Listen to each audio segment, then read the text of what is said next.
பொரியல் இல்லாமல் கூட சில பேர் சாப்பிட்ருவாங்க. ஆனால் இந்த ஊறுகாய் இல்லாமல் சாப்பிடாதவங்க நிறைய பேர் இருக்கிறாங்க. டெய்லியும் ஏதாவது ஒரு விதத்தில் ஊறுகாய் அவங்க சேர்த்தி தான் சாப்பிடுவாங்க. அந்த மாதிரி இருக்கிறவங்களுக்காக ஒரு இன்ஸ்டண்ட்டான ஒரு மேங்கோ தொக்கு தாங்க. இது வந்து தாராளமாக ஒரு 3-4 வாரத்துக்கு வச்சுருந்து சாப்பிட்லாங்க. வெளியவே வச்சுருந்து சாப்பிட்லாம், ரொம்பவுமே சூப்பராக இருக்கும். இப்போ இதுக்காக ஒரு பொடி அரைக்கணும். இதுக்கு வந்து நல்லா காய் மாங்காய் எந்த வெரைட்டி மட்டும் நீங்கள் எடுத்துக்கோங்க. ஊறுகாய் மாங்காவே வேணுங்கிறதுல வேறு எந்த மாங்காய் நல்லா காயாக பச்சை காயாக கிடச்சிதுன்னா இந்த மாதிரி துருவி வச்சுக்கணும். பாருங்கள், இது நல்லா அப்படியே எல்லாம் துருவி வச்சுட்டேன். இப்போ இதுக்கு வந்து ஒரு பொடி அரைக்கணுங்க. அதுக்காக காஞ்ச மிளகாய், அதுக்கப்புறமா உப்பு, கல்லுப்பு, இந்த ஊறுகாய்க்கு தகுந்த எப்பயுமே ஊறுகாய் செய்கிறதா இருந்தால் அந்த கல்லுப்பும் நம்ம நல்லா வந்து ஃப்ரை பண்ணி எடுத்துக்கணும். ஏன்னா அந்த உப்பில் இருக்கிற ஈரமெல்லாம் போயிடும், சீக்கிரம் கெட்டு போகாது. அதனால தான் நான் தைரியமாக 3-4 வாரத்துக்கு நான் வச்சுருக்கலான்னு சொல்கிறேன். இப்போ அடுத்தது கடுகு, அதுக்கப்புறமா கொஞ்சமாக வெந்தயம். இப்போ இதை நல்லா வறுத்துட்டு கொஞ்சம் மல்லி விதை ஆட் பண்ணுறேங்க, கொத்தமல்லி. இப்போ இதை நல்லா ஒரு 1/4 டீஸ்பூனுக்கு தான் நான் மல்லி எடுத்துருக்கிறேன். இப்போ இதை நல்லா வறுத்து அந்த ஈரம் போக நல்லா வறுத்துக்கலாம். காஞ்ச மிளகாலாம் நல்லாவே நம்மளுக்கு மொறுமொறுப்பாக இருக்கணும். அப்படியே எங்கள் ஊரில் மலைங்க, அப்படியே நான் வீடியோ எடுத்தேன். அந்த மழை வரப்போ தான் இந்த தொக்கை வந்து பண்ணிகிட்ருக்கிறேன். அருமையான மழை.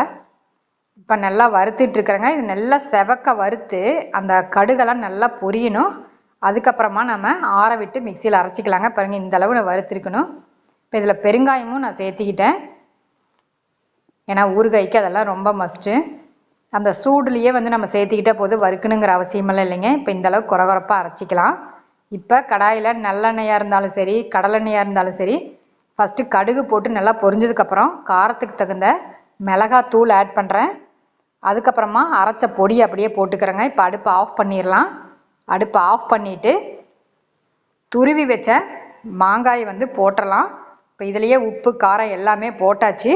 இப்போ அடுப்பை ஆஃப் பண்ணி இந்த டைமில் நம்ம போட்டு, ஏன்னா அதை மாங்காயை போட்டுட்டு நம்ம கொதிக்க வைக்கவே கூடாது. அவ்வளோதாங்க. இப்போ அந்த துருவின மாங்காயை உள்ளே சேர்த்து நல்லா கலந்து விட்டுக்கலாம். கலந்து விட்டு இப்போ நான் அந்த கடாயுமே அந்த சைடு அடுப்பில் எடுத்து வைக்கிறேன். ஏன்னா அந்த சூடில் இருந்தால் கூட அது வேக ஆரம்பிச்சிடும். அதுக்காக இப்போ நான் கடாயை வந்து நான் மாற்றி வேறு பக்கம் வைக்க போகிறேன். ஏன்னா அது ரொம்ப சூட்லேயும் இருக்கக்கூடாது. இப்போ அவ்வளோதாங்க, நான் மாற்றி வச்சுட்டேன். ஏன்னா இந்த அடுப்பில் வந்து சூடாக இருக்கும். அதுக்காக இப்போ நல்லா கூலிங் பண்ணிக்கலாம். நல்லா கலந்து விட்டுக்கலாங்க. இப்போ இதில் லாஸ்ட்டாக ஒரு சின்ன மூடியில் வந்து நான் வினிகர் விடுறேன். நீங்கள் எலுமிச்சம்பழம் இருந்தால் கூட விட்டுக்கலாம். அவ்வளோதாங்க. இதை நல்லா கூல் பண்ணி ஒரு பாட்டிலில் நீங்கள் இதை எடுத்து வச்சுக்கலாங்க. கிட்டத்தட்ட ஒரு 3 வாரம் இல்லைன்னா 4 வாரம் நல்லா கொஞ்சம் கூட கெடாது. நீங்கள் வெளியே வச்சு யூஸ் பண்ணலாம். ரொம்பவுமே சூப்பராக இருக்குது. ஏன்னா அந்த உப்பு முதல் கூட நம்ம வறுத்துருக்கிறோம். இப்போ நான் ஒரு மூடி வினிகர் மட்டும் விட்டுக்கிறேங்க. இதை நல்லா ஸ்டோர் பண்ணி வச்சுக்கலாம். அருமையான ஒரு தயிர் சாதத்துக்கோ, இல்லை நீங்கள் அரிசி பருப்பு சாதத்துக்கோ, இல்லை வேறு எந்த சாதத்துக்காக இருந்தாலும் நம்மளுக்கு இந்த தொக்கு வந்து அவ்வளோ அருமையாக, மெயினாக வந்து இந்த சப்பாத்திக்கெல்லாம் கூட ரொம்பவுமே சூப்பராக இருக்குங்க. ட்ரை பண்ணி பார்த்துட்டு எனக்கு சொல்லுங்கள். இந்த வீடியோ பிடிச்சிருந்தா ஒரு லைக் பட்டனையும் தட்டிடுங்க. எங்கள் சேனலை மறக்காமல் சப்ஸ்கிரைபும் பண்ணிடுங்க. அருமையான ஒரு